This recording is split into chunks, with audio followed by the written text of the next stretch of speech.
Hello everyone, welcome to PW only IAS. स्वागत है आपका इस वीडियो में जहां आप कवर करेंगे फरवरी के महीने की सारी प्लेसेस एंड न्यूज एक साथ। लेकिन उससे पहले आपके लिए एक इंपॉर्टेंट अनाउंसमेंट भी है। पीडब्ल्यू ओनली आईएएस की तरफ से हमारे फाउंडेशन कोर्सेज लॉन्च हो रहे हैं 2026 और 27 के लिए। अगर आप इंग्लिश, हिंदी या इंग्लिश में पढ़ना चाहते हैं तो आपके लिए बहुत अच्छी अपॉर्चुनिटी है। तो आप प्रहार ज्वाइन कर सकते हैं जो 2026 को टारगेट कर रहा है। टाइटन जो एक इंग्लिश बेस्ड कोर्स है वो 2026 को टारगेट करता है, जबकि अगर आप 2027 की तैयारी कर रहे हैं तो आपके पास मौका है कि आप ज्वाइन कर सकते हैं संकल्प। और इन कोर्सेज में आपको मिलेगा क्या? ये असल में फाउंडेशन कोर्सेज हैं। इनकी फीस 10,999 से स्टार्ट हो रही है, जहां पर आपको लाइव क्लासेस मिलेंगी, साथ में उनका रिकॉर्डेड वर्जन भी मिल जाएगा। सीसेट की क्लासेस प्रोवाइड की जाएंगी, डेली एमसीक्यू प्लस मीन्स के क्वेश्चन मिलेंगे और कॉम्प्रिहेंसिव जीएस बुक्स होंगी जो कई चीज़ों को कवर करेंगी जो आप किसी भी और बुक के मुकाबले बहुत कॉम्प्रिहेंसिव रूप से कवर कर पाएंगे। आपको इसके बारे में अगर और जानना है तो इस वीडियो के डिस्क्रिप्शन में आपको लिंक मिल जाएगा जहां से आप इसे ज्वाइन कर सकते हैं, इसके बारे में और डिटेल ले सकते हैं। तो चलिए अब शुरू करते हैं इस महीने की डिस्कशन। जो पहला प्रैक्टिस क्वेश्चन है वो है गल्फ ऑफ अकाबा और गल्फ ऑफ एलाट के बारे में। The Gulf of Aqaba and Gulf of Eilat are geographically the same body of water, same located on the northern tip of the Red Sea. अब आपको सोचना है पहले रेड सी कहां पर है, उसकी नॉर्दर्न टिप कहां पर है, क्या ये सेम है? Gulf of Aqaba is bordered by Egypt, Israel, Jordan and Saudi Arabia, while Gulf of Eilat is part of same Gulf that borders Israel. ठीक है, both Gulf of Aqaba and Gulf of Eilat are known for their rich marine biodiversity and coral reefs. ये आपको मुझे बताना है इसका correct answer क्या है। सोचिए कि क्या आप गल्फ ऑफ अकाबा को जानते हैं, कहां पर लोकेटेड है, कौन सी कंट्रीज को बॉर्डर कर रही है? नहीं जानते तो by the end of this video आपको पता चल जाएगा। अगला क्वेश्चन है बाल्टिक सी के बारे में। थोड़ा सा इसको हमने पहले भी डिस्कस किया था, क्या इसमें से करेक्ट है ये बताना है। Baltic Sea is bordered by 9 countries: Denmark, Estonia, Finland, Germany, Latvia, Lithuania, Poland, Russia, Sweden. The Baltic Sea is connected to the North Sea through Danish strait. अब डेनिश स्ट्रेट कहां पर है? Baltic Sea is one of the largest bodies of brackish water. Brackish water उसे कहते हैं जहां fresh water और salt water दोनों बहुत ज्यादा मिक्स होते हैं, उसे ब्रैकिश कहते हैं। तो इसमें से बताना है क्या करेक्ट आंसर है। अब सोचना यह है आपको कि पहली बात कि रेड सी कहां से बहता है। ये हॉर्न ऑफ, ये आपको यहां पे दिखेगा एक हॉर्न ऑफ अफ्रीका है, यहां से आप एंटर करते हो तो ये रेड सी है। रेड सी में यहाँ एक कट आता है, इधर कोई एक गल्फ है, उधर कोई एक गल्फ है, तो उन गल्फों का नाम क्या पता होना चाहिए। और खासतौर पे अगर मैं बाल्टिक सी की बात करूं तो हमने पिछले हफ्ते एस्टोनिया के बारे में डिस्कस किया था। एस्टोनिया कहाँ लोकेटेड है, कौन सी 2 और कंट्रीज है जिनको हम बाल्टिक कंट्रीज कहते हैं। हमने स्कैंडिनेविया के बारे में थोड़ा सा डिस्कस किया था। तो can you imagine where is Scandinavia, where is Estonia? कोई बात नहीं कर पा रहे तो अभी हम कर लेंगे। तो पहले आते हैं, पहला ही टॉपिक है गल्फ ऑफ एलाट के बारे में। देखिए अकाबा का ही, इसी का सेम वाटर बॉडी है ये, इसी का नाम गल्फ ऑफ अकाबा भी है, इसी का नाम गल्फ ऑफ एलाट भी है। कहानी है देखो, जब आप एंटर करते हो रेड सी के अंदर तो रेड सी आकर यहाँ आप सिनाई पेनिनसुला से टकराते हो। अगर हम देखें ना तो यहाँ आते हो सीधा, ये है सिनाई पेनिनसुला।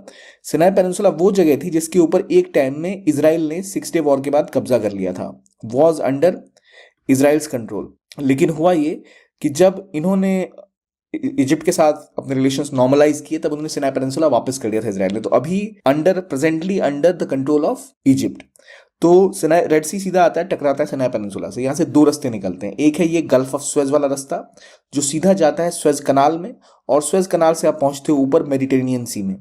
ये वो रूट है जहां से दुनिया का सारा ट्रेड होता है। एशिया से यूरोप अगर आपको जाना है तो आप सीधा जाओगे रेड सी से घुसोगे गल्फ ऑफ स्वेज में, गल्फ ऑफ स्वेज से स्वेज कनाल से सीधा मेडिटेरेनियन सी। लेकिन यहां से एक और रास्ता कट लेता है। ये कट जो लेता है ये गल्फ ऑफ अकाबा, इसी को गल्फ ऑफ एलाट भी कहते हैं। अब ये नाम 2 क्यों है? देखिए, गल्फ ऑफ अकाबा इसका पॉपुलर नाम है, लेकिन आप गौर से देखो तो यहाँ एक जगह है Eilat. Eilat is in Israel, तो वो उसको एलाट कहते हैं। और gulf of अकाबा is in the name of Aqaba which is, जो शहर सिनाई पेनिनसुला पर है। तो ये इजिप्शियन टाउन है, तो नॉर्मली इसको गल्फ ऑफ अकाबा ही कहते हैं। तो ये गए इधर, इसके एक तरफ सऊदी अरेबिया है, एक तरफ इजिप्ट है गल्फ ऑफ अकाबा के, इधर इजराइल है, और यहाँ कोने में हल्का सा जॉर्डन भी लगता है। तो ये 3-4 देशों के बीच में बसा हुआ है। ये एक गल्फ ऑफ अकाबा है। दूसरी तरफ गल्फ ऑफ स्वेज है जो आगे जाके स्वेज कनाल में जुड़ेगा। ये 2 देशों के बीच में नहीं है, बल्कि ये एक ही देश के बीच में, यानी इधर भी इजिप्ट इधर भी इजिप्ट। क्योंकि सिनाई पेनिनसुला जिसके ऊपर कब्जा पहले इजराइल ने कर रखा था कुछ टाइम के लिए, इजिप्ट को वापस मिल गया था। तो जब आप रेड सी से एंटर करोगे तो 2 टुकड़े होंगे, एक गल्फ ऑफ अकाबा, एक गल्फ ऑफ स्वेज। और गल्फ ऑफ अकाबा का ही नाम गल्फ ऑफ एलाट है। अब इजराइल जैसी खुराफाती देश ने कुछ ना कुछ तो सोचा होगा, तो उन्होंने ये सोचा था कि हम क्या करेंगे, यहाँ गल्फ ऑफ अकाबा से बाद से यहाँ पर एक चैनल बनाएंगे जो सीधा यहाँ मेडिटेरियन सी में एंटर कर जाएगा। यानी यहाँ पर बम फोड़ते हुए, ब्लास्ट करते करते, यहाँ पर असल में एक डेजर्ट है, नेगेव डेजर्ट। तो उनका प्लान था नेगेव डेजर्ट को हम एटम बम मार के फोड़ते फोड़ते रास्ता बनाएंगे पहाड़ों से और सीधा जाके मेडिटेरियन सी में जोड़ देंगे, ताकि जो लोग स्वेज कनाल के थ्रू मेडिटेरियन सी में जाते हैं वो वहां जाने के बजाय, क्योंकि जब इसराइल का झगड़ा इजिप्ट वगैरह से हुआ करता था तो उनको दिक्कत रहती थी यहाँ से गुजरने में। स्वेज कनाल इजिप्ट के कब्जे में है, वो एक अरब कंट्री है, तो उनको थोड़ा बहुत परेशानी रहती। तो उन्होंने प्लान ऐसा बनाया था कि वो एक बेन गुरियन चैनल बनाएंगे। बेन गुरियन कनाल या बेन गुरियन चैनल कहते थे, कनाल भी कई जगह कहा जाता है। बेन गुरियन के पहले प्राइम मिनिस्टर का नाम है, उन्हीं के नाम पर एक कनाल बनाने की बात कर रहे थे कि भाई लोग गल्फ ऑफ अकाबा के थ्रू आएंगे, यहाँ एलाट के पास एंटर करेंगे, यहाँ से हम एक नहर बना देंगे जो जोड़ेगा बिल्कुल मेडिटेरेनियन सी को। यानी हम जमीन को खोद के बिल्कुल गाजा के साइड से निकालते इसको।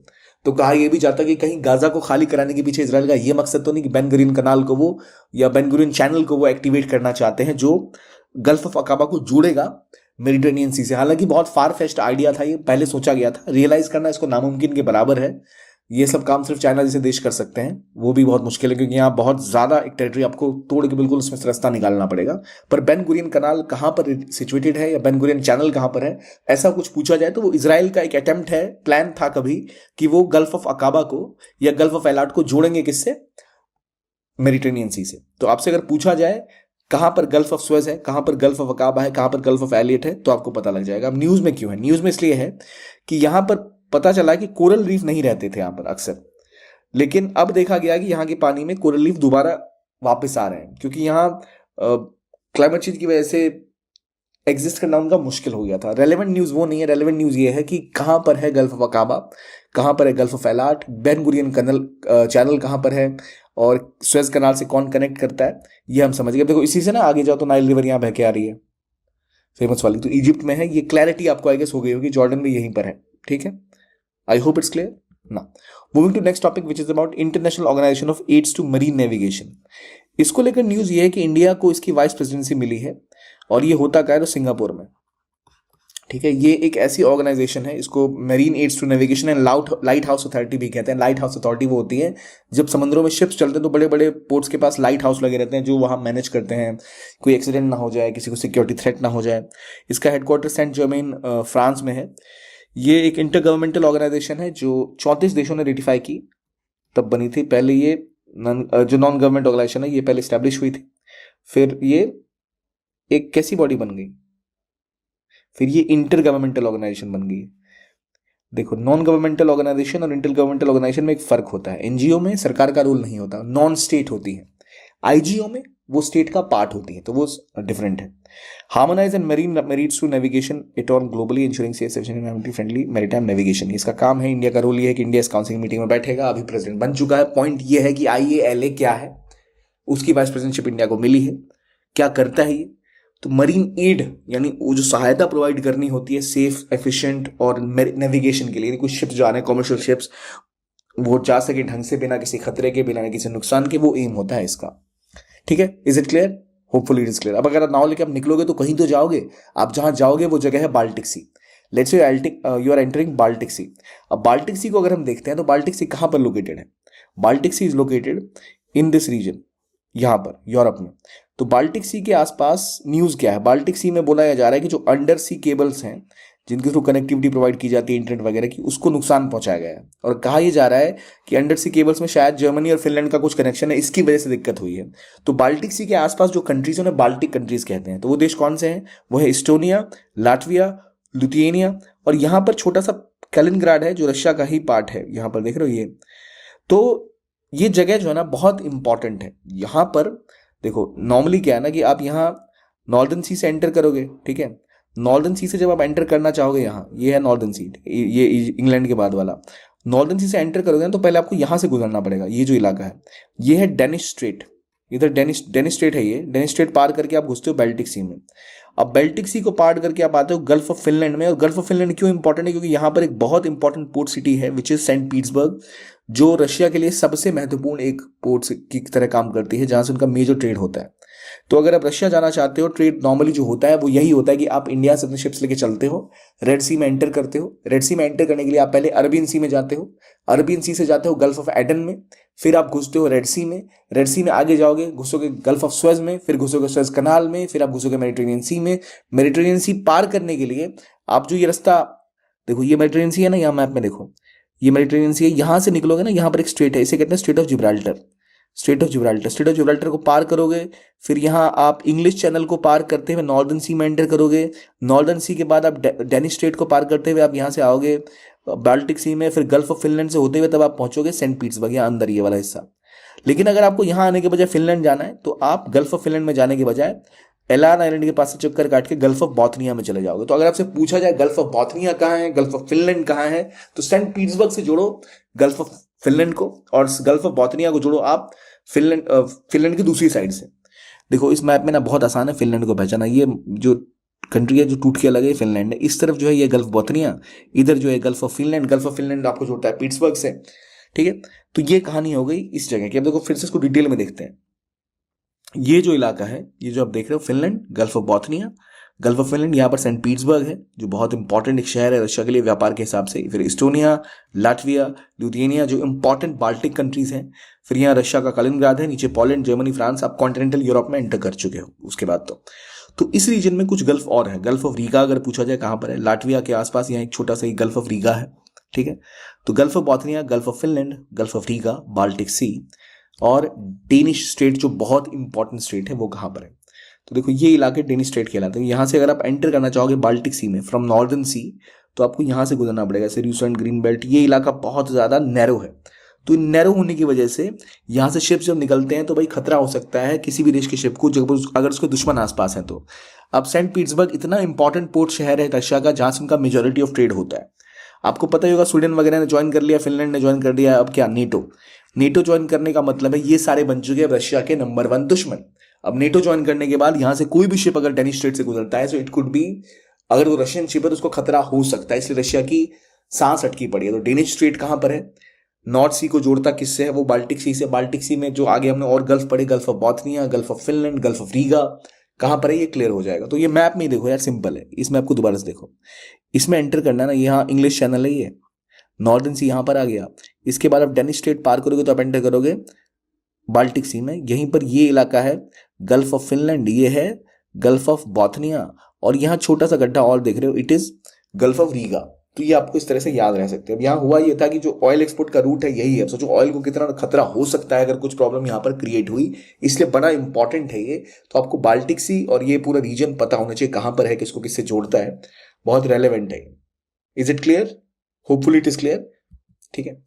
ये रहा जैसे डेनिश स्टेट, एक यहाँ डेनमार्क स्टेट भी है इधर। डेनमार्क स्टेट कहाँ पर है, आइसलैंड के पास है। डेनिश स्टेट कहाँ पर है, इधर के रीजन में। ग्रीनलैंड भी डेनमार्क का पार्ट है, याद रखना ये, ठीक है। क्योंकि ग्रीनलैंड के ऊपर भी डोनाल्ड ट्रम्प ने अचानक बोला था ये हमारा हिस्सा बन जाएगा। तो ग्रीनलैंड के आसपास यहाँ पर डेविस स्ट्रेट एक तरफ है, एक तरफ ग्रीनलैंड सी है, नीचे डेनमार्क स्ट्रेट है जो आइसलैंड और डेनमार्क के ग्रीनलैंड के बीच में है। और यहाँ पर आपका डेनमार्क है। डेनमार्क में यहाँ डेनिश स्टेट्स को पार करोगे तो डेनिश स्टेट मिलेगा, घुसोगे बाल्टिक सी में, Gulf of Bothnia, Gulf of Finland, Gulf of Riga, ठीक है। आई होप आपको याद हो गया होगा, इतनी बार रिपीट तो मैंने कर दिया है। तो बाल्टिक सी कहाँ पर है, नॉर्दर्न सी में। और खास बात है कि बहुत सारा इसमें फ्रेश वाटर आता है, तो बहुत ज़्यादा ब्रैकिश वाटर यहाँ पर मिलता है। तो स्कैंडिनेवियन पेनिनसुला को, यानी स्वीडन, नॉर्वे और फिनलैंड को कॉन्टिनेंटल यूरोप से अलग करता है। डेनिश स्ट्रेट के थ्रू जुड़ा हुआ है। इसी में व्हाइट सी चैनल सी भी है, connected to German brigade through Kiel Canal, ठीक है। तो ये आपके 3 इंपॉर्टेंट एग्जाम्पल हो गए, ठीक। Is it clear? I hope it is clear. तो ये नॉर्दर्न सी अटलांटिक जाना आपको, तो कैसे करोगे, you go through what, Danish Straits, ठीक है। अब अगले टॉपिक पे आते हैं। Gulf of Bothnia, Gulf of Finland, Gulf of Riga आपको याद रहेगा, largest brackish inland water body है, ठीक है। ये भी आपको याद रहेगा। 250 रिवर यहाँ पर आती है, नेवा रिवर्स में सबसे लार्जेस्ट है, तो इसलिए ये इंपॉर्टेंट चीज है। तो बाल्टिक सी, अटलांटिक सी, बॉथनिया, रीगा, फिनलैंड, ये सारी चीजें याद रहनी चाहिए। आगे बढ़ते हैं, बात करते हैं इंडिया और कतर के बीच में। इंडिया और कतर के प्राइम जो अमीर हैं शेख तमीम बिन हमाद अल थानी, उन्होंने इंडिया को विजिट की थी इस हफ्ते, इनकी दूसरी विजिट है। अब कतर कहाँ लोकेटेड है, तो भाई यहाँ पर। अब कतर एक न्यूट्रल कंट्री है जहां पर तरह तरह के कंट्रीज के ऑफिस हैं, चाहे तालिबान के ऑफिस हो, चाहे आईसिस का ऑफिस हो, चाहे एसटीएस का ऑफिस हो, इन सब का ऑफिस यहाँ पर है। तो इसलिए एक विवादित जो भी कोई ग्रुप होता है यहाँ ऑफिस खोल लेता है, उसको नेगोशिएट करना होता है। तो कहा यह जा रहा है कि भारत को तालिबान से नेगोशिएट करना है, शायद इसलिए इंडिया कतर के साथ रिश्ते जोड़ना चाह रहा है। अब देखो यहाँ I will come back to same point, अगर आपको गुजरात या मुंबई से शिप लेकर निकलना, आप आओगे यहाँ, यह गल्फ ऑफ एडन, यह है बाबल मंदेब, इसको पार करोगे रेड सी में एंटर करोगे। रेड सी में ये है गल्फ ऑफ अकाबा, ये है गल्फ ऑफ स्वेज, ये है स्वेज कनाल, ये है आपका मेडिटेरेनियन। वहां से निकलोगे, आपको निकलना पड़ेगा एक बड़ा स्ट्रेट, लास्ट में जो आएगा वो है कौन सा, स्ट्रेट ऑफ जिब्राल्टर। उसको पार करोगे तो अटलांटिक, अटलांटिक से आप जाओगे नॉर्थ सी, डेनिस स्ट्रेट, बाल्टिक सी, ऊपर पहुंच गए तो वो रशिया पहुंचने का रास्ता है। एक जो दूसरा रास्ता यहाँ से अगर आप व्यापार करना है, आपको जाना है, तो वो ये है, यहाँ है स्ट्रेट ऑफ हॉर्मुज, यहाँ से एंटर करोगे आप, इट इज पर्शियन गल्फ। तो पर्शियन गल्फ में आपको मिलेगा कतर। कतर की बाउंड्री दो देशों से लगती है, एक सऊदी अरब से ही मेजरली लग रही है बाउंड्री, लेकिन बहरीन इसके पास है। तो यहाँ पर ये गल्फ है, गल्फ ऑफ बहरीन। तो ये जो इलाका है इसे कहते हैं गल्फ ऑफ बहरीन, ठीक है। गल्फ ऑफ बहरीन इंपॉर्टेंट है, तो याद रखिए गल्फ ऑफ बहरीन कहाँ पर है, ठीक है। चलो, तो गल्फ ऑफ ओमान यहाँ है, गल्फ ऑफ बहरीन यहाँ है, तो कंफ्यूज नहीं होना उसमें। आगे बढ़ते हैं। और ब्राजील ने ज्वाइन कर लिया है ओपेक प्लस। ओपेक प्लस क्यों ज्वाइन किया गया, क्योंकि कोटेशन में गया। ओपेक क्या है, organisation of petroleum exporting countries. कुछ देश ऐसे थे जिन्होंने एक कार्टेल बना रखा था 1960s के बाद से ही, कि ऑयल प्राइस को मेंटेन कर सके, महंगी दरों पे तेल बेच के प्रॉफिट कमा सके। लेकिन 2016 आते आते 1960 से लेकर 2016 के पीरियड में इनका दबदबा पूरी दुनिया पे छाया रहा। जो ओपेक कंट्रीज थी, मेजरली इनमें गल्फ की कंट्रीज आती थी, कुछ वेनेजुएला वगैरह भी थी, बट मेजरली जो थी वो यही कंट्रीज थी।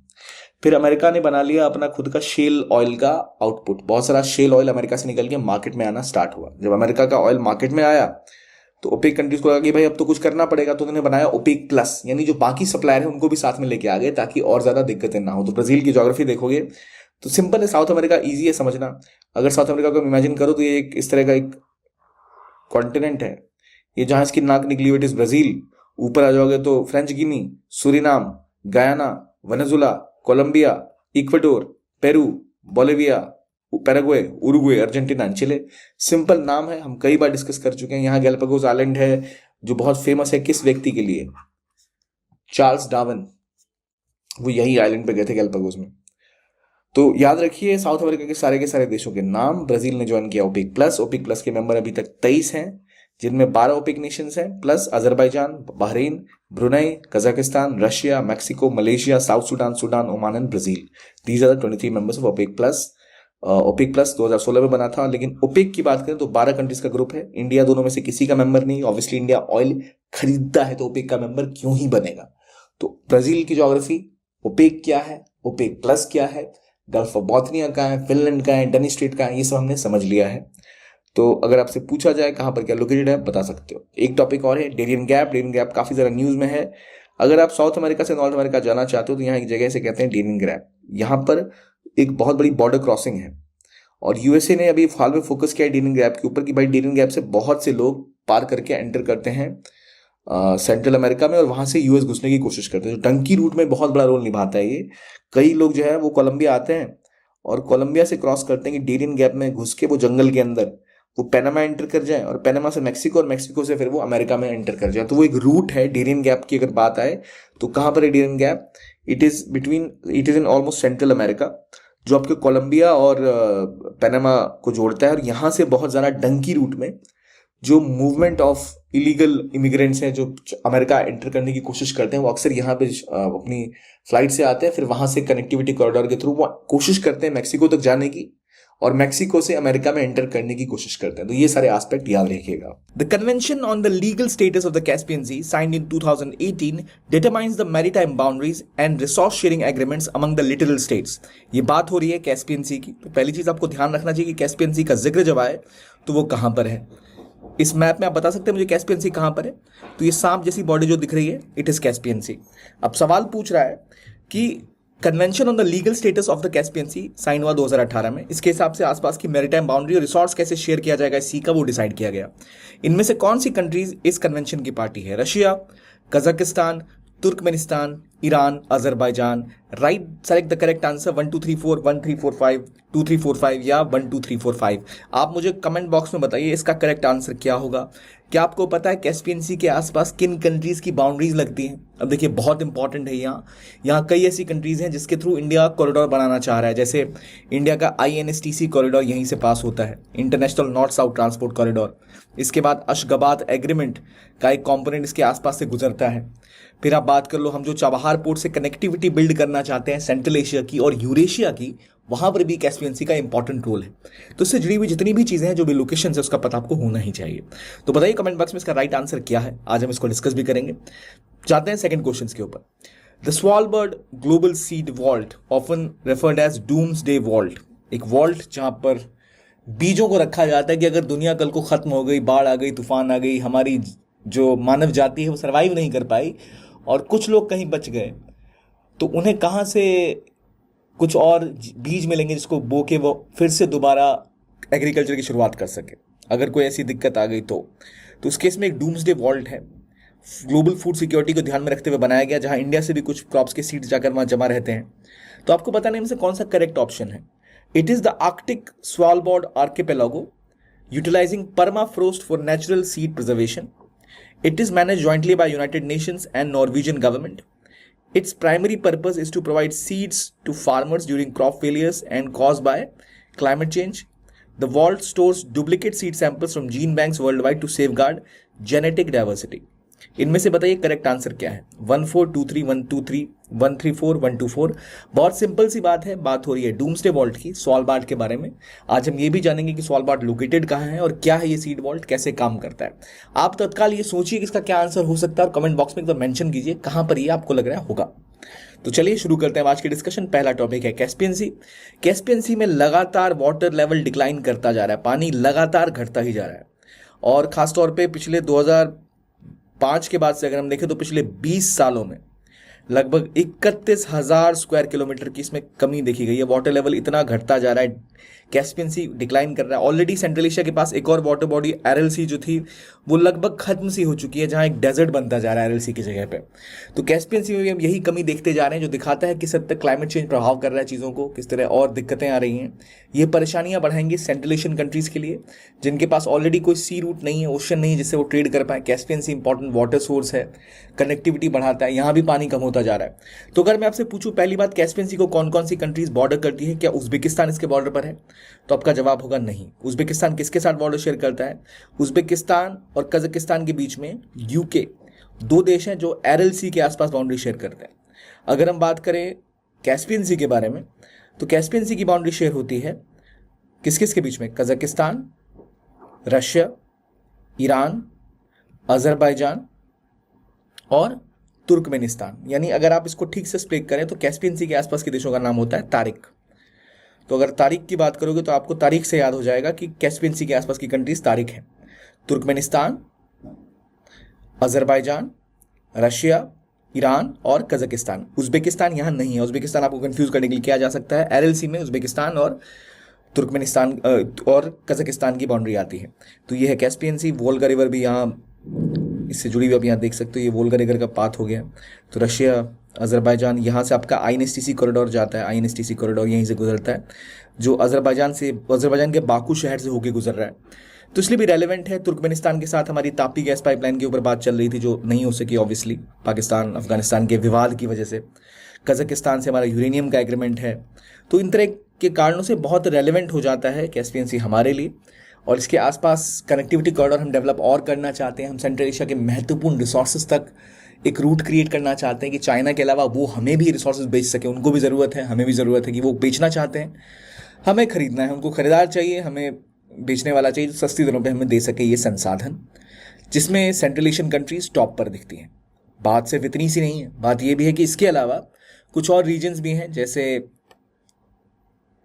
कैस्पियन सी के अलॉन्ग ईरान, अजरबैजान, रशिया, ये बड़े मार्केट्स भी हैं जिनके साथ आपके साथ कनेक्टिविटी बिल्ड हो सकती है। इसलिए कैस्पियन सी के थ्रू भारत के कई रूट्स पास हो रहे हैं। लेकिन यहाँ क्लाइमेट चेंज का प्रभाव ऐसा दिख रहा है कि कैस्पियन सी सिकुड़ता जा रहा है हर एक साल। तो कैस्पियन सी के आसपास की कंट्री याद रहेगी आपको तारिक के नाम से, तारिक। ठीक है, आगे बढ़ते हैं। तारीख से कैस्पियन सी। अगला टॉपिक है स्वालबार्ड।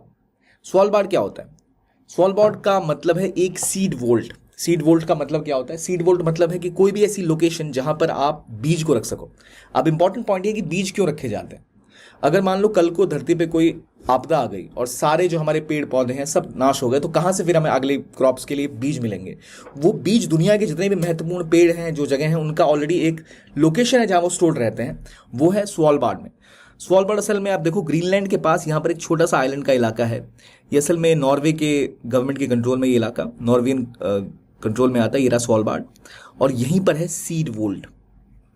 ये सीड वोल्ट बहुत इंपॉर्टेंट है क्योंकि सीड वोल्ट के अंदर सीड स्टोर किए जाते हैं फॉर लॉन्ग टर्म प्रिपरेशन, की अगर कभी कोई डूम्सडे आया, कभी सब कुछ तबाह हो गया, तो वहां पर ये हमें प्रोटेक्ट कर पाएगा। स्वालबार्ड की जब लोकेशन की बात करें कहां पर है, तो ग्रीनलैंड के साइड में, और ये रहा नॉर्वे के बिल्कुल 3 घंटे की दूर यहाँ स्वालबार्ड होता है। और स्वालबार्ड पर है डूम्सडे सीड वॉल्ट, जो 150 मीटर डीप पहाड़ों के नीचे दबा हुआ है। एक टनल है जिसमें आप पहले एंट्री होगी, एंट्रेंस हॉल से आप टनल से जाओगे और यहाँ जाकर मिडिल रूम में इसमें सीड भरे जाते हैं बीच के चैम्बर में, ताकि अगर कुछ भी आ जाए, चाहे अगर भूस्खलन हो जाए, हिमस्खलन हो जाए, दुनिया भर में तबाही मच जाए, फिर भी ये वॉल्ट सिक्योर रहेगा। और ये है वो जगह, एक बार ये देखिए, ये लोकेशन है पहले मैप पे। ग्रीनलैंड के साइड में यहाँ छोटा सा आपको आइलैंड दिख रहा है, देखिए आर्कटिक के पास है बिल्कुल, ये रहा वो इलाका स्वालबार्ड, ठीक है। लोकेशन दिख रही है आपको, और ये इसकी जगह। इसको मैनेज करते हैं 2 लोग, एक तो नॉर्वे की जो मिनिस्ट्री है एग्रीकल्चर की वो, प्लस क्रॉप ट्रस्ट वो, प्लस आपको एक जो जीन बैंक है इनका, जेनेटिक जो सीड्स को सेव करता है। इन 3 के बीच में यूएन का इसमें कुछ लेना देना नहीं है। भारत से भी कुछ सीड्स यहाँ रखे जाते हैं स्वालबार्ड में, ताकि हर वैरायटी के सीड्स बचाए जा सके in case of a disaster, जहाँ धरती से इस तरह की वनस्पति का नाश हो जाए। तो क्या इसमें किसानों की मदद होगी? नहीं। क्या ये आप नॉर्मली यहाँ से सीड निकालोगे? नहीं। ये डूम्सडे के लिए, अगर सब कुछ तबाह हो गया तो वहाँ हमें ये मिल जाएगा। तो लगभग $8.9 मिलियन से ये बनता है। इसकी 2.5 बिलियन सीड्स रखने की कैपेसिटी है। एक जेनेटिक रिसोर्स है कि अगर कभी दिक्कत आई तो फूड सप्लाई में क्रॉप की डाइवर्सिटी रह सके। यहाँ तक कि इतना स्ट्रांग है, न्यूक्लियर मिसाइल भी इस पर गिरेगी तो उसको कुछ असर नहीं होगा, तो पूरी दुनिया ध्वस्त हो जाएगी पर ये बचा रहेगा। तो ये खास बात है। फ्लडिंग आई, ग्रीन, यहाँ तक कहा जाता है कि देखो अगर पूरा का पूरा ग्रीनलैंड पिघल भी गया तब भी स्वालबार्ड का एक सीड बैंक नुकसान नहीं होगा। न्यूक्लियर बम इसके ऊपर मार दिया तब भी नुकसान नहीं होगा। तो बिल्कुल इसको सेफगार्ड करने की पूरी तैयारी है। सो ये बात होगी स्वालबार्ड की। और कौन मैनेज करता है, वो कहाँ पर है ये, और क्या इंडिया के सीड्स यहाँ जाते हैं? हाँ, इंडिया के सीड्स भी यहाँ रखे गए हैं डाइवर्सिटी को बचाने के लिए, ठीक है। अगले टॉपिक पे आते हैं जो बात करता है साउथ कोरिया के बारे में। साउथ कोरिया में अचानक एक चीज़ देखी गई, अचानक नहीं, जो एक अच्छी खबर है इनके लिए, इनके चाइल्ड बर्थ में थोड़ी इंक्रीज देखी गई है। पहली बार 9 सालों में इनके यहाँ जो चाइल्ड बर्थ है उसमें थोड़ी सी इंक्रीज देखी गई। नॉर्मली क्या होता था कि अक्सर यहाँ पर एक डेमोग्राफिक डिजास्टर की ओर ये बढ़ते दिख रहे थे, जहाँ पर इनका डेमोग्राफिक्स यानी इनके जो लोग हैं वो शादियां नहीं कर रहे, बच्चे पैदा नहीं कर रहे, इनकी जनसंख्या बिल्कुल शिथिल हो गई है, घटती जा रही है साल दर साल। तो पूरे देश के ऊपर बहुत दबाव था कि इस तरह तो हमारी पूरी इकोनॉमी, पूरा देश ही कोलैप्स कर जाएगा। तो अब इनके लिए खुशखबरी कि थोड़ा सा यहाँ पे ग्रोथ देखा गया। अब साउथ कोरिया, नॉर्थ कोरिया, 2 भाई और दोनों के बीच में खूब तबाही। तो इनकी बाउंड्री को और इससे जुड़ी हुई कुछ जगहों को हमें पता होना चाहिए, जैसे 38th पैरेलल। अब 38 डिग्री पैरेलल बोला जाए कहाँ है, तो ये है वो जगह नॉर्थ कोरिया साउथ कोरिया के बीच में। लेकिन क्या इनकी बाउंड्री है? नहीं, इनकी बाउंड्री है DMZ कहते हैं इसको। ये 38th पैरेलल है। ये नॉर्मल एक लाइन बनाई गई थी बाउंड्री की पहले कि यहाँ पर बॉर्डर होगा, लेकिन उसके बाद कोरिया में 1950s में वॉर हो गई थी और इधर से नॉर्थ कोरिया से हमला हो रहा था, जिसका सपोर्टर थे चाइना और USSR। ये इनको सपोर्ट कर रहे थे। अभी भी आप देख लो, किम जोंग उन जो है वो असल में अपना वो कम्युनिस्ट कहते हैं, है डिक्टेटर। यहाँ साउथ कोरिया के साथ में जापान हो गई, USA हो गई और वेस्टर्न कंट्रीज नेटो वगैरह सारी की सारी आ गई एक तरह से, जो इनके साइड से लड़ रहे थे। तो एक बार तो घसीट के बहुत आगे तक इनको लेके आ गए थे, सियोल वियोल सब कैप्चर कर लिया था यहाँ तक, फिर इनको पीछे ले गए ये। और अभी वर्तमान में ये आ गया आपका मिलिट्री डिमार्केशन जोन, जिसे DMZ कहते हैं, डीमिलिटराइज जोन, जो यहाँ पर है, आप देख रहे हो ये इलाका है। तो इसके तरह बाउंड्री डिसाइड की हुई। तो इंशोन, सियोल, ताइबेक माउंटेन्स, ये सारे अभी नॉर्थ कोरिया में नहीं बल्कि साउथ कोरिया में आते हैं। तो अगर आपसे बोला जाए 38 डिग्री पैरेलल कहाँ है, तो वो साउथ कोरिया नॉर्थ कोरिया के बीच में। क्या वो अभी बाउंड्री है? नहीं। DMZ जो है वो है, डीमिलिटराइज जोन जो है वो है, ये ग्रीन वाला आप देख रहे हो, इसे कहते हैं डीमिलिटराइज जोन, DMZ। इसमें अलग अलग बाउंड्री है, यानी मिलिट्री डिमार्केशन लाइन है, इधर वाली, ये पूरा नो मैंस लैंड है। यहाँ पर दुनिया की सबसे ज़्यादा आप मिलिट्राइज जोन किसी को कहते हो तो इस इलाके को कहते हो। तो आई होप आपको याद रहेगा ये क्या है और क्यों इतना रेलेवेंट है, ये डीमिलिटराइज जोन क्यों फेमस है, कहाँ पर है, किस देश में है, और न्यूज़ क्या आई है, डेमोग्राफिक्स वहाँ पर चेंज हो रहे हैं। अगली खबर आई है चीन से। चीन में के एम्बेसडर ने बात की हिस्टोरिक टी हॉर्स रोड की, जो इंडिया और चाइना को जोड़ता था थ्रू तिब्बत। क्या था ये टी हॉर्स रोड? अब देखो टी हॉर्स रोड का मैप देखते हो तो पहले यहाँ कोलकाता से लेके इसमें लीजियांग, दाली, चेंगडू ये पूरा इलाका कनेक्टेड था। होता ये था, देखो ये चाइना का वो इलाका है। अब इसी रूट के थ्रू चाय जो है पहले वो चाइना में ही थी, चाय चाइना से बाकी देशों तक पहुंची है टी। केस ये था कि अगर आपसे पूछो हॉर्स टी रूट कहाँ पर था, तो वो तिब्बत, चाइना और इंडिया वाला रूट था। ये कैसे डेवलप हो, देखो यहाँ लहासा और तिब्बत की रीजन में जो राजा रहा करते, जो लोग रहा करते थे, ये हाई एल्टीट्यूड का इलाका है जहाँ पर बहुत ही ज़्यादा ठंड होती है। तो यहाँ पर इनको कुछ गर्म पेयजल की जरूरत थी, यानी टी जैसी गर्म पेयजल जो सर्दियों में अमृत की तरह काम करती है, ऐसा कुछ उन्हें मिल जाए तो कितना अच्छा हो। और यहाँ इनके पास चाय के बागान थे, तो ये क्या करते थे, चाय के ऐसे ईंटें बनाते थे। जैसे आज भी आप चाय की ब्रिक्स देखते हो, जो पैकेजिंग होती है बड़े लेवल पे, वो ब्रिक्स के हिसाब से होती है। वो जाता था इधर से इधर, और यहाँ जा रहा है तो भाई टी आएगा तो यहाँ से भी कुछ जाएगा, नहीं तो पैसे जाएंगे। तो जैसे जब पहले अंग्रेजों को चाय इन्होंने बेचनी स्टार्ट करी, अंग्रेजों का तो सारा पैसा ही चाइना चला गया। फिर उन्होंने अफीम की लत लगानी स्टार्ट करी चाइनीज लोगों को, ताकि अफीम यहाँ ये लोग लें और बदले में हमें चाय दें। और अफीम ये ग्रो करते थे इंडिया में, जहाँ से सारा की सारी चाय वहाँ भेजा करते थे। यहाँ पर इससे पहले क्या था कि चाइना में ज़रूरत थी इनको हॉर्सेस की, जो हॉर्सेस यहाँ मिला नहीं करते थे आमतौर पे। तो यहाँ से चाय जाती थी, यहाँ से घोड़े आते थे। तो it's a tea horse route था, यानी यहाँ से पूरा चाय और हॉर्स का रूट हुआ जाता था। फिर यहाँ से चीज़ें स्पाइसेस वाला मामला आ गया, तो ये इधर से होते हुए आपका भूटान, सिक्किम क्रॉस करते हुए कोलकाता तक ये रूट था। अब चाइना ने क्या सोचा था हाल के समय में, एक कॉरिडोर यहाँ डेवलप करने का, कोलकाता टू कुनमिंग का एक कॉरिडोर डेवलप करने की सोच रहे थे। इसका नाम दिया था Bangladesh, China, India, Myanmar corridor, BCIM corridor. Bharat ने शुरुआती लेवल पर इसमें इंटरेस्ट भी दिखाया था, लेकिन बाद में एक कॉरिडोर बन गया था बेल्ट एंड रोड इनिशिएटिव का पार्ट, BRI का। तो भारत ने कहा भाई BRI का पार्ट है, हम इसका हिस्सा नहीं बनेंगे, क्योंकि BRI आप POK से निकाल रहे हो, यानी पाकिस्तान से गुजर रहा है, POK से गुजर रहा है, तो हमारी अखंडता, हमारी सोवरेनिटी पर आप क्वेश्चन कर रहे हो। तो इसलिए हम इसको ज्वाइन नहीं कर सकते। और भारत ने कहा भाई टाटा बाय बाय, हम इसको ज्वाइन नहीं करने वाले, और भारत ने कहा कि नहीं करेंगे। तो कोलकाता कुनमिंग कॉरिडोर अभी भी चाइना जोड़ने की तैयारी कर रहा था। तो अभी अगर मैं आपसे पूछूं हॉर्स टी रूट कहाँ पर था, तो वो चाय, घोड़े का व्यापार चाइना, तिब्बत और इंडिया के बीच में था, पूरा ये रूट था। इसमें आप लहासा, चेंगडू, क्वामदो, नीचे कोलकाता आ गया, इनके बीच में व्यापार यहाँ बढ़ा करता था। इसमें मसाले, घोड़े और चाय, 3 प्रमुख चीज़ें होती थी जिनका व्यापार होता था, आदान प्रदान होता था। तिब्बत से घोड़े इधर जाते थे, यहाँ से चाय यहाँ आती थी। तो ये रूट अगर आपसे पूछा जाए पेपर में किससे जुड़ा हुआ है, तो ये प्राइमरी टी हॉर्सेस, और साथ में secondarily it is related to what, it is related to spices as well. ये 3 चीज़ें यहाँ आपस में जुड़ती थी। चाय, मसाले इसमें बाद में जुड़े, पर प्रमुख रूप से चाय और टी का यहाँ पर व्यापार होता था। ये तो हो गया कौन सा रूट, टी हॉर्स रूट। तो पाथवे साउथ वेस्ट चाइना, यूनान और सिचुआन। सिचुआन असल में वो इलाका है जिसे चाइना का राइस बोल भी कहते हैं। यहाँ पर बहुत ज़्यादा चावल की खेती होती है, राइस बोल ऑफ चाइना से कहते हैं। इसे सदर्न सिल्क रूट भी कहते हैं, कि ऑब्वियसली यहाँ सिल्क विल भी जाएगा। पर प्राइमरली जो ट्रेड का रास्ता था वो Kalimpong, Kolkata. Kalimpong is like Ladakh, sorry, ये आपको सिलीगुड़ी के पास एक इलाका है, उसका नाम कालिम्पोंग है। उस रूट से आप कोलकाता तक जा सकते हो, तो वो रूट पहुँचाया जाता था। तो ये एक इंपॉर्टेंट आस्पेक्ट था, ठीक है। अगले टॉपिक पे आए, next is hydrocarbon exploration in gulf of Mannar. अब मेरा आपसे सवाल है, गल्फ ऑफ मन्नार कहाँ पर है और पाक स्ट्रेट कहाँ पर है, ठीक है। ये आपको क्लियर है या नहीं, किस लोकेशन पर है, क्यों मुद्दे में है। अब भारत सरकार को पता लगा कि गल्फ ऑफ मन्नार में 10,000 स्क्वायर किलोमीटर का डीप सी रीजन में हम हाइड्रोकार्बन को एक्सप्लोर करने वाले हैं। तो इसको लेकर कुछ विवाद है कि मैरीटाइम बायोडाइवर्सिटी को नुकसान हो सकता है, काफ़ी परेशानियां हो सकती हैं। लेकिन पेट्रोलियम और नेचुरल गैस मिनिस्ट्री ने एक 10th एकरेज लाइसेंसिंग पॉलिसी निकाली है, जिसमें कुछ ब्लॉक्स ऑयल एंड गैस के एक्सप्लोर किए जाएंगे। इसमें 25 ऑफशोर एरियाज हैं। तो गल्फ ऑफ मन्नार कहाँ पर है, लक्षद्वीप सी में है। इसमें 21 आइलैंड है और पार्क स्ट्रेट दूसरी साइड है। तो ये है गल्फ ऑफ मन्नार, ये आपका पार्क स्ट्रेट वाला इलाका हो गया, ठीक है। यहाँ पर आपका ये दूसरा 2 आपके वाटर बॉडीज होगी। तो गल्फ ऑफ मन्नार का नाम आप याद रखिएगा, ठीक है। यहीं पर gulf of Mannar marine biosphere reserve भी है, जो पहला marine biosphere reserve in south and south east Asia.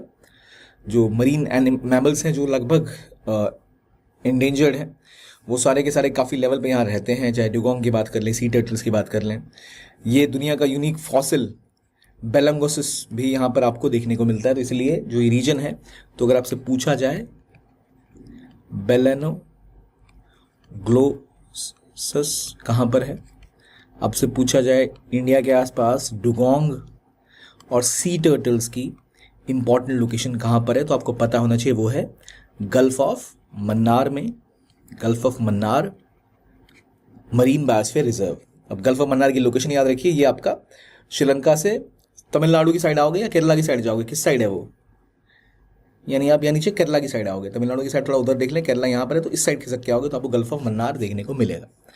अब लास्ट टॉपिक पे आते हैं, जहाँ बात की गई है अफ्रीका की। इंडिया जापान के बीच में मीटिंग हुई तो बोला गया हमें रिसोर्सेज के ऊपर फोकस करना चाहिए अफ्रीका में, जो चाइना के जंगल में फंसता जा रहा है।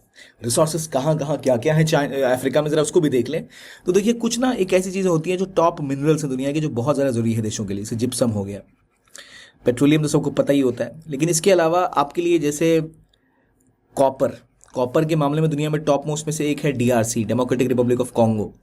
आप बात कर सकते हो कुछ ऐसे इलाके जहां भारी मात्रा में आपके पास फोस्फेट मिलता है, जैसे मोरक्को, ठीक है, सल्फर जाम्बिया में मिलता है, टाइटेनियम केनिया में मिलता है, मेडागास्कर में मिलता है।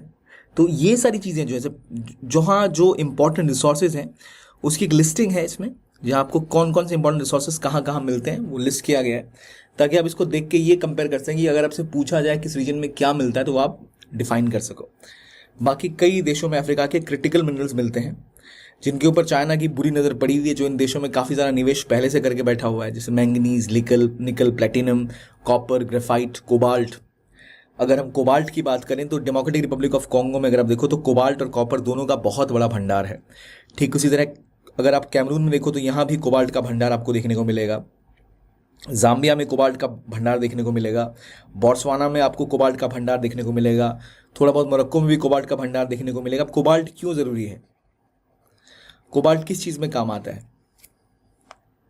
क्या ज़रूरत है इसकी, लीथियम क्यों इतना इंपॉर्टेंट है। लीथियम को अगर आप देखो तो घाना में लीथियम है, लीथियम की बात करो आपको नाइजीरिया में लीथियम है, माली में लीथियम है, रवांडा में लीथियम है, युगांडा में लीथियम है, जिम्बाब्वे में लीथियम है, मलावी में लीथियम है। लीथियम का एक सोर्स नामीबिया में भी है, डीआरसी में तो है ही है। तो देखो डीआरसी में आपको कॉपर है, कोबाल्ट है और लीथियम है। तो आपकी जो मोबाइल मैन्युफैक्चरिंग है, जो आपकी बैटरी मैन्युफैक्चरिंग है, लिथियम आयन बैटरीज की आपको ज़रूरत पड़ती है। आपको फ़ोन्स बनाने हैं, जो टेक्नोलॉजी डेवलप करनी है, वहाँ पर आपको कोबाल्ट, निकल, लीथियम, ये बहुत इंपॉर्टेंट रिसोर्सेज हैं। तो उन रिसोर्सेज का इस्तेमाल करना बहुत ज़्यादा ज़रूरी है आपको, अगर अपने आप को चाइना का अल्टरनेटिव बनाना है। चाइना अपने आप इन एरियाज़ पे लगातार अपना कब्जा जमाता जा रहा है, अपनी पैठ बढ़ाते जा रहा है। इसलिए इंडिया को अगर अफ्रीका के अलग अलग रीजन्स में अपने आप को सिक्योर करना है कि कहाँ पर क्या मिल रहा है, कि क्या की सोर्सेज हैं, उनको प्रोटेक्ट करना है, तो बहुत ज़रूरी है कि आप इन चीज़ों को सिक्योर करो, इन चीज़ों के बारे में जानें, इन चीज़ों को समझें और इनको याद रखें। अच्छा, क्यों डीआरसी इंडिया के लिए इंपॉर्टेंट है, क्यों कैमरून इंपॉर्टेंट है, क्यों नाइजीरिया इंपॉर्टेंट है, तो आप इसको मार्क कर सकते हैं मैप में, ताकि आपको याद रहे। एक बार में याद रहने वाला है नहीं, पर डीआरसी में क्या मिल रहा है ये इंपॉर्टेंट है, क्योंकि आपको तीनों चीज़ें इंपॉर्टेंट मिल रही हैं, कोबाल्ट, कॉपर और लीथियम भी यहाँ मिल रहा है। और कॉपर कोबाल्ट में तो दुनिया का one of the top most producer state में से एक, और यहाँ इतना बवाल मचा हुआ, इतना युद्ध होता रहता है। तो क्रिटिकल मिनरल्स के मामले में देश काफ़ी इंपॉर्टेंट है, इसलिए इनका नाम याद रखना जरूरी है। बोट्सवाना की बात होगी, नामीबिया की बात होगी, मलावी की बात हो गई, तो इनकी मैपिंग करके एक बार आपको लोकेट जरूर करिए, ताकि आप इसको बाद में रिवाइज कर सके। मेंस के लिए पर्सपेक्टिव से आईआर के हिसाब से बहुत इंपॉर्टेंट हो जाएगा ये। Which of the following statements regarding North Sea are correct? It is a shallow epicontinental sea located on the continental shelf of Europe, primarily bordered by United Kingdom, Norway, Denmark, Germany, Netherlands, Belgium and France. अगर short में पूछूं तो north सी के आसपास कौन से देश हैं जो उसको बॉर्डर कर रहे हैं? क्या ये UK, Norway, Denmark, Germany, Netherlands, Belgium, France है? It is a major source of renewable energy, offshore wind power due to its consisting strong winds and relatively shallow waters. The North Sea ecosystem is largely unaffected by anthropogenic activity, यानी इंसानों के द्वारा वहाँ पर हस्तक्षेप ज़्यादा नहीं है, ज़्यादा वहाँ पर उनकी इंटरफेरेंस नहीं। North Sea has been historically a significant area for hydrocarbon extraction, contributing substantially to the energy security of bordering nations. यानी क्या यहाँ पर बहुत मात्रा में गैसेस और बाकी संसाधन निकलते हैं, जिसकी वजह से आसपास के देशों में एक एनर्जी सिक्योरिटी का जो डायमेंशन है वो पूरा होता है। तो बताइए क्या इसमें से करेक्ट आंसर है? 1 2 4, 2 3, 1 3 या 1 2 3 4? इन जनरल अगर आप नॉर्थ सी को देखो ना, तो अभी रिसेंटली न्यूज़ में है कि नॉर्थ सी में एक क्लैश हो गया, एक क्रैश हो गया शिप्स के बीच में, यानी वहाँ बहुत ज़्यादा एक्टिविटीज़ होती हैं। एक गैसेस का परमानेंट रूट भी है, यूरोप के एक प्राइमरी सी की तरह से देखा जाता है। इसके बारे में भी हम पहले डिस्कशन कर चुके हैं, तो अगर आपको पता है तो आपको उसका आंसर भी पता होगा, विच इज़ 1 2 एंड 4। बिकॉज तीसरी रीजन गलत है, क्योंकि यहाँ लगातार ह्यूमन एक्टिविटीज़ बढ़ती जा रही हैं ऑयल और गैस को एक्सट्रैक्ट करने के लिए। यहाँ पर बहुत ज़्यादा विंड एनर्जी जनरेट होती है, यानी रिन्यूएबल एनर्जी का एक बहुत बड़ा गढ़ है ये। और ये शैलो सी है, जिसकी जो बॉर्डरिंग कंट्रीज बताई हैं वो भी एग्जैक्ट सही हैं। कारण क्यों है? क्योंकि रिसेंट जो एक क्रैश हुआ वहां पर जो रशियन कैप्टन थे उस कार्गो वेसल की, जिसकी वजह से कोलिजन हुआ, उनको अरेस्ट कर लिया गया है। तो नॉर्थ सी कहाँ पर है?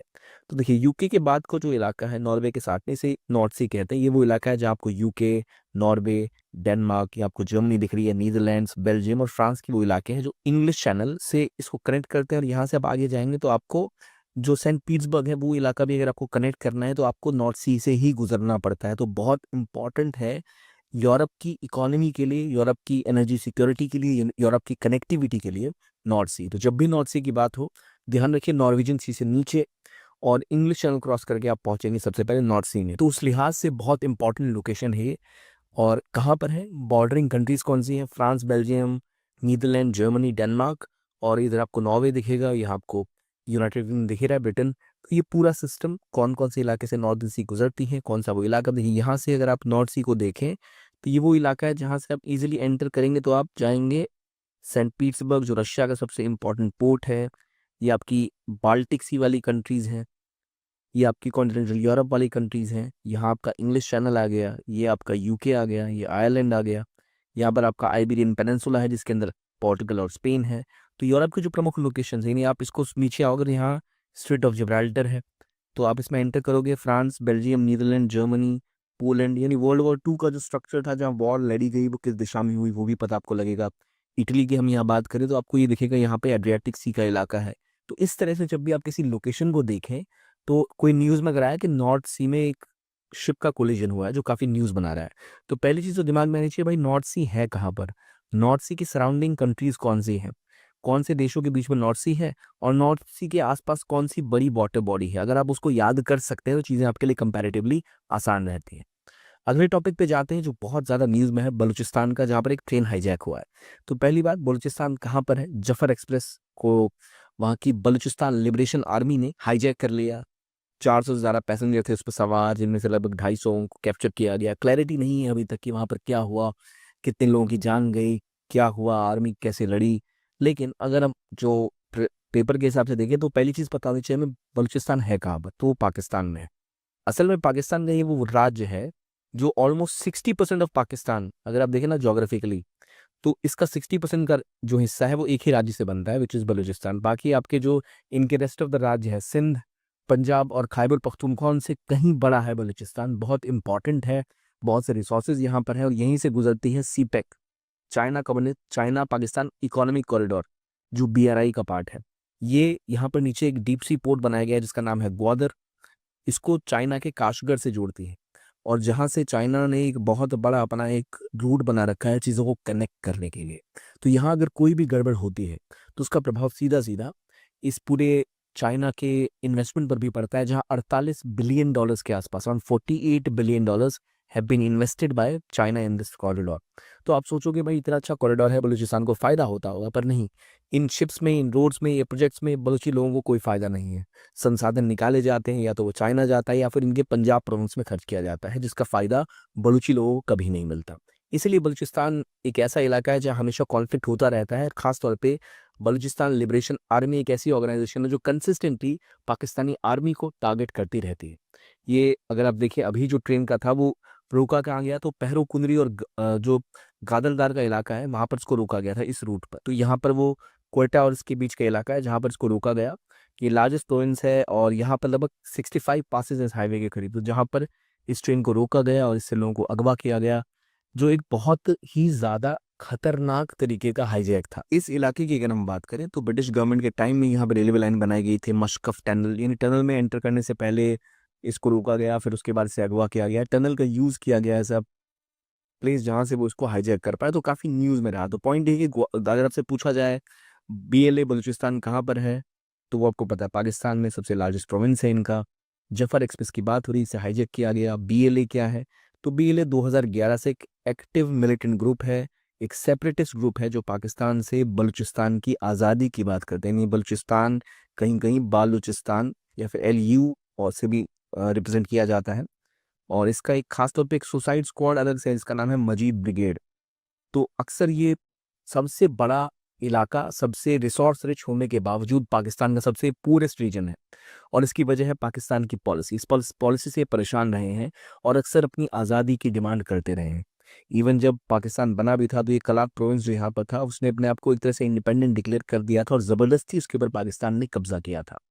तो वहाँ की वजह से बलूचिस्तान लगातार न्यूज़ में रहता है। तो बलूचिस्तान की लोकेशन, उस ट्रेन का नाम कहाँ ये है, क्या ये बाउंड्री शेयर करती है, तो हाँ बिल्कुल शेयर करते हैं ईरान के साथ। अब देखिए ये वो इलाका है देखो जहाँ पर ग्वादर का पोर्ट है, यहाँ से आपने ये उन्होंने ऐसा बनाया है कॉरिडोर।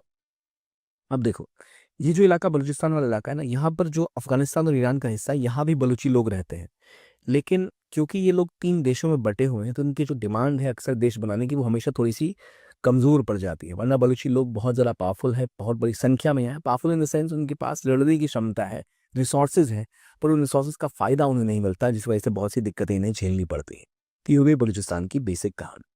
आगे बात आती है नीप्रो रिवर की। नीप्रो रिवर एक ऐसा रिवर है जो लगातार रशिया और यूक्रेन के वॉर में एक बैटल ग्राउंड बन चुकी है, जहाँ पर लगातार रशिया कोशिश करता रहा अपनी पकड़ बनाने की, यूक्रेन अपनी पकड़ बनाने की। और यहाँ पर यूक्रेन का खैरसोन जो इलाका है, खैरसोन ओब्लास्ट सबसे बड़ा उनका जो एक राज्य में से एक राज्य है वो यहाँ पर है, जो बहुत महत्वपूर्ण है।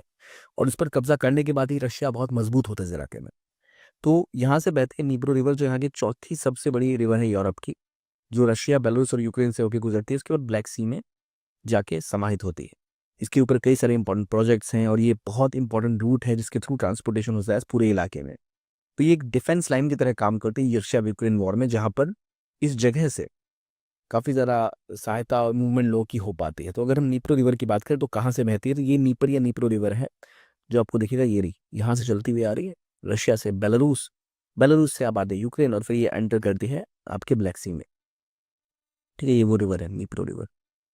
तो एक इम्पॉर्टेंट हाईवे की, जहाँ देखो यहाँ डॉनबे रिवर है, रोमानिया से गुजरती है। इसको आपने यूज़ की थी, इसका सुनीला चैनल का इस्तेमाल किया था, सुलीना चैनल का, जिसके थ्रू जब ब्लैक सी में ब्लैक सी में रशिया ने यहाँ पर किसी भी तरह की मूवमेंट को रोक दिया था, तो डॉनबी रिवर के चैनल्स के थ्रू भी वो ट्रांसपोर्टेशन कर रहे थे ग्रेन्स का। देखिए यूक्रेन एक बहुत बड़ी कंट्री है और यूक्रेन में बहुत ज़्यादा एग्रीकल्चर चीज़ें भी ग्रो की जाती है, खासतौर पर वीट जैसी चीज़ें, जिसका भरपूर एक्सपोर्ट किया जाता है यूक्रेन के द्वारा टू अदर यूरोपियन कंट्रीज़। जब वॉर हुई तो ब्लैक सी में उनको एक्सेस नहीं मिल रहा था कि वो ब्लैक सी का इस्तेमाल कर सके, क्योंकि रशिया की आर्मी यहाँ पर अटैक करती थी। तो टर्की और बाकी देशों ने मिलके एक ब्लैक सी ग्रेन डील की थी, यानी ब्लैक सी में जो अनाज वगैरह अगर जाएगा तो उस शिप्स पर अटैक नहीं किया जाएगा।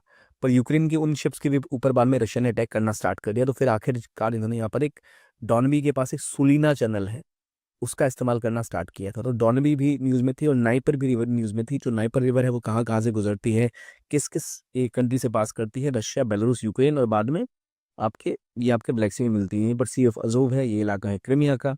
ठीक है, ये है खार्किव का इलाका जिसकी हमने बात की, इसके बहुत महत्वपूर्ण है ये इलाके। तो यहाँ आपको दिखेगा खारसन का वो प्रोविंस, जहाँ पर यहाँ पर एक इंपॉर्टेंट डैम था जिसको उड़ा दिया गया, बहुत फ्लडिंग हुई।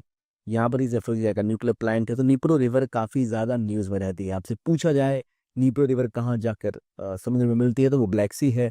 कहाँ से निकलती है, रशिया से गई वो कहाँ, रशिया के बाद कौन से देश में पहुंची, यूक्रेन से पहले कौन से देश में पहुंची, बेलारूस, और उसके बाद यूक्रेन, और लास्ट में ब्लैक सी। तो ये इस रिवर का रूट है। तो ये यूक्रेन को लगभग पूरी तरह से क्रॉस करते हुए आती है। तो एक बहुत इंपॉर्टेंट रिवर है यूक्रेन के लिए भी, यूरोप की कनेक्टिविटी के लिए भी। तो ये रिवर भी आई होप आपको याद रहेगी, नीप्रो रिवर या नीपर रिवर कहाँ पर बहती है, क्यों रेलेवेंट है। इस पर एक इंपॉर्टेंट डैम था जिसके ब्लास्ट होने के बाद काफ़ी विवाद हुआ, काफ़ी लोगों की जाने गई, इन्वायरमेंटल हैजर्ड भी बना। और ये रिवर देखिए कीव के पास से निकलती है, कीव यानी इनकी राजधानी। आई होप क्लियर हो चुकी होंगी चीज़ें। अगले आर्टिकल की तरफ बढ़े, चेगोस की बात करते हैं। भारत ने मॉरिशस के क्लेम को सपोर्ट किया है चेगोस आर्किपेलागो के ऊपर। असल में चेगोस आर्किपेलागो 58 आइलैंड का एक छोटा सा ग्रुप ऑफ आइलैंड्स है जो मालदीव से थोड़ी दूरी पर है, इंडियन ओशन में 500 किलोमीटर की दूरी पर। और ये आइलैंड 18वीं शताब्दी तक कोई नहीं रहता था यहाँ। बाद में फ्रांस इसको कंट्रोल कर लिया, वहाँ से अफ्रीका से लेबर्स लाए, इंडिया से, वहाँ पर प्लांटेशन स्टार्ट किया और फ्रांस ने बाद में ये ब्रिटेन को सौंप दिया। ब्रिटेन 1965 से यहाँ पर अपनी ब्रिटिश इंडियन ओशन टेरिटरी बना के बसता है, जिसका सेंटर में था चेगोस आइलैंड। चेगोस आइलैंड वैसे तो अटैच था मॉरिशस को, यानी जो मॉरिशस के ऊपर ब्रिटेन का ही कब्जा हुआ करता था, तो मॉरिशस का ही पार्ट हुआ करता था ये। लेकिन जब मॉरिशस को आज़ादी मिली 1967 में, तो चेगोस आइलैंड को तब भी ब्रिटेन ने अपने कब्जे में रखा। देखिए खेल ये है कि इंडियन ओशन में कई ऐसे आइलैंड्स हैं जिनके ऊपर प्रेजेंस बनाने की वजह से ब्रिटेन की नज़र हमेशा इस इलाके में रह सकती है। उनमें से कुछ ऐसे आइलैंड थे जिनमें मॉरिशस एक प्राइमरी लोकेशन थी और आसपास के कुछ आइलैंड को वो मॉरिशस का ही पार्ट बना के रूल किया करते थे। बाद में जब 1968 में मॉरिशस को आज़ादी मिली तो चेगोज आइलैंड को छोड़ने से ब्रिटेन ने मना कर दिया, उसके ऊपर अपना कब्जा जमाए रखा। और आज भी मॉरिशस क्लेम करता है कि चेगोज उनका है, लेकिन ब्रिटेन जो है मानने को तैयार नहीं। हाल में ही जो उनका डीगो ग्रेशिया था, जो सबसे बड़ा एक पोजीशन है यूएस मिलिट्री बेस का, उसको लेकर भी विवाद रहा था। तो एक लगातार न्यूज़ में रहने वाली चीज़ है। तो डीगो ग्रेशिया कहाँ पर है? यहाँ पर है डीगो ग्रेशिया, ये देखो डिगो ग्रेशिया यहीं पर है। तो डिगो ग्रेशिया को लेकर एक डील यूके और यूएसए और ब्रिटेन के बीच में हुई कि बोला गया कि चेगोज आइलैंड मॉरिशस को 2024 के डील के तहत दे दिया जाएगा, लेकिन डिगो ग्रेशिया पर उनकी बेस जो है वो बनी रहेगी। अब मॉरिशस को लेकर इंडिया को इतनी क्या दिलचस्पी है? मॉरिशस में जो मेजोरिटी पॉपुलेशन है वो इंडियन ओरिजिन की है।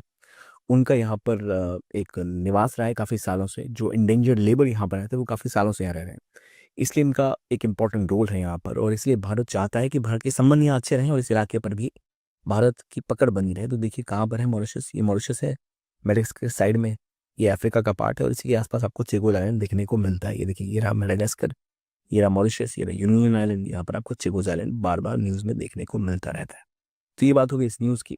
कहाँ पर, एक बार फिर से देख लीजिए, श्रीलंका, मालदीव, नीचे चेगोज आर्किपेलागो, यहीं पर डिगो ग्रेशिया है जहाँ पर बेस है। चेगोज को अब वापस सौंपा जा रहा है, किसको? मॉरिशस को। ठीक है, मॉरिशस के इस क्लेम को भारत ने हमेशा सपोर्ट किया है। तो कहाँ पर चेगोस है, कहाँ पर डिगो ग्रेशिया है, कहाँ मॉरिशस है, ये सब अफ्रीका का पार्ट है। और ये रहा सेशल्स। सेशल्स में भी और मॉरिशस में भी काफ़ी ज़्यादा आबादी इंडियन पॉपुलेशन की रहती है, इसलिए भारत वहाँ लगातार संबंध बेहतर रखना चाहता है, क्योंकि इस रीजन पर अगर आपका प्रेजेंस है ना, तो यहाँ जितना भी ट्रेड हो रहा है इस रूट्स के थ्रू या इस रूट के थ्रू या यूरोप जो भी चीज़ें जाती हैं सुएज कनाल के थ्रू, उसके ऊपर आप नज़र रख सकते हैं। तो चेगोस आर्किपेलागो, मॉरिशस, सेशल्स, ये इंपॉर्टेंट लोकेशन है जिसके तहत आप चाइना की प्रेजेंस को भी काउंट कर सकते हो, इसलिए बहुत इंपॉर्टेंट लोकेशन बन जाती है ये। इसके बाद एक न्यूज़ आई थी अफ्रीका जाइंट गोलियाथ बीटल की, जिनको एक्सटिंक्शन फेस करना पड़ सकता है। तो ये मिलते कहाँ हैं? ये जाइंट गोलियाथ जो आपके बीटल हैं, ये मिलते हैं वेस्ट अफ्रीका में। वेस्ट अफ्रीका की जब बात है तो कौन सा रीजन है वो? तो वो Mauritania, Mali, Niger, Burkina Faso, Benin, Nigeria की चीज की जगह, इन देशों को आप वेस्ट अफ्रीकन कंट्रीज कहते हैं। यहाँ पे दो इंपॉर्टेंट ग्रुप्स हैं, एक है इकोवास, एक 15 देशों का समूह है जो आपस में फ्री ट्रेड और बाकी चीज़ों के ऊपर फोकस करता है। और रिसेंटली इनमें कुछ देशों को निष्कासित किया गया और उन्होंने बना लिया साहिल अलायंस या फिर अलायंस ऑफ साहिल स्टेट्स। तो वो 3 देश हैं, माली, नाइजर और बर्किना फासो, इन तीनों ने बना लिया था साहिल अलायंस। तो अगर आपसे पूछा जाए वेस्ट अफ्रीका में साहिल अलायंस किन देशों ने बनाया या वेस्ट अफ्रीका कहाँ पर है, जाइंट बीटल्स की खबरें कहाँ से आई, तो वेस्ट अफ्रीका से आई। वो 3 देश कौन से हैं? माली, नाइजर और बर्किना फासो। तो ये तो वो हो गई लोकेशंस की बात। और एक लास्ट न्यूज़ है एक्सरसाइज खंजर के बारे में। ये कहाँ होती है? तो किर्गिस्तान में। और इंडिया और किर्गिस्तान के बीच में संबंधों को डेवलप करने की कोशिश है। किर्गिस्तान की जब बात है तो लोकेटेड कहाँ है? जब आप सेंट्रल एशिया की सबसे बड़ी कंट्री कजाकिस्तान है, और कजाकिस्तान के पास पास आपको दिखेगी उज्बेकिस्तान, यहाँ नीचे तुर्कमेनिस्तान, और इधर अगर आप आएंगे तो आपको दिखता है किर्गिस्तान की कंट्री। तो सेंट्रल एशिया की 5 रिपब्लिक के नाम और इनकी लोकेशन याद करना कभी ना भूलिए। और खंजर कजाकिस्तान के साथ नहीं बल्कि किर्गिस्तान के साथ इंडिया की एक्सरसाइज होती है। इंडिया से ऊपर जाओगे तो आपको मिलेगा पहले तजिकिस्तान, फिर किर्गिस्तान, फिर कजाकिस्तान, और साइड में उज्बेकिस्तान, तुर्कमेनिस्तान। ये कैस्पियन सी है। हमने पिछले हफ्ते भी इसकी कंट्रीज़ को और बाउंड्रीज को याद किया था, तो याद रखिए वो कौन सी लोकेशंस है। एंड देन यहाँ पर एलएलसी किन किन देशों के बीच में? तो उज्बेकिस्तान और कजाकिस्तान के बीच में। लोकेशंस और कंट्रीज आपको याद रखनी है। तो हमने पहले डिस्कस किया, इसलिए इसके बारे में आज ज़्यादा डिस्कशन नहीं करते। ये मेजरली आज की जो इंपॉर्टेंट कंट्रीज थी वो हमने देख ली। और एक जो टॉपिक बचा है वो है बारबाडोस का। असल में बारबाडोस में इंडिया के प्राइम मिनिस्टर गए और उनको एक बड़ा अवार्ड दिया गया। बारबाडोस किस न्यूज़ की वजह से फेमस है? तो बारबाडोस कहाँ पर है? तो ये आप कैरेबियन की कंट्री है बारबाडोस। इसकी लोकेशन कैरेबियन सी में है। बिल्कुल ये रहा बारबाडोस, जहाँ अगेन बहुत सारी संख्या में इंडियन ओरिजिन के लोग रहते हैं जो इंडेंजर्ड लेबर की तरह ले जाए गए थे, फिर वहाँ पर उनकी पॉपुलेशन आज एक सब्सटेंशियल सेक्शन बनाती है। ये गयाना, सरीनाम और फ्रेंच गयाना के सामने एक छोटा सा देश है बारबाडोस। वर्ल्ड कप जब क्रिकेट का होता है, वेस्ट इंडीज़ की बात जब आप करते हैं तो इसी से जुड़ा हुआ है, इसलिए हमेशा बारबाडोस को याद रखना क्रिकेट से जुड़ के काफ़ी आसान है।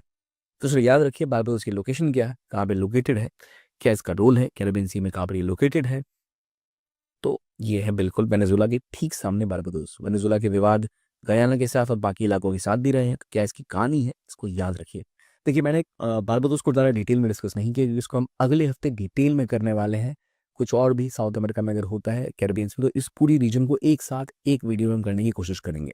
तो ये था आज का वीडियो। आई होप आपको नॉर्थ सी, पिछले हफ्ते भी डिस्कस किया हमने कैस्पियन सी के आसपास की कंट्री, एलएलसी के आसपास की कंट्री, खंजर किसके किसके बीच होता है, साउथ जो सेंट्रल एशिया है उसमें कौन सी कंट्रीज आती हैं, सेंट्रल एशियन रिपब्लिक्स के वो 5 देश कौन कौन से हैं, नीपर रिवर कहाँ से बहती है, ये आपको याद रहेगा।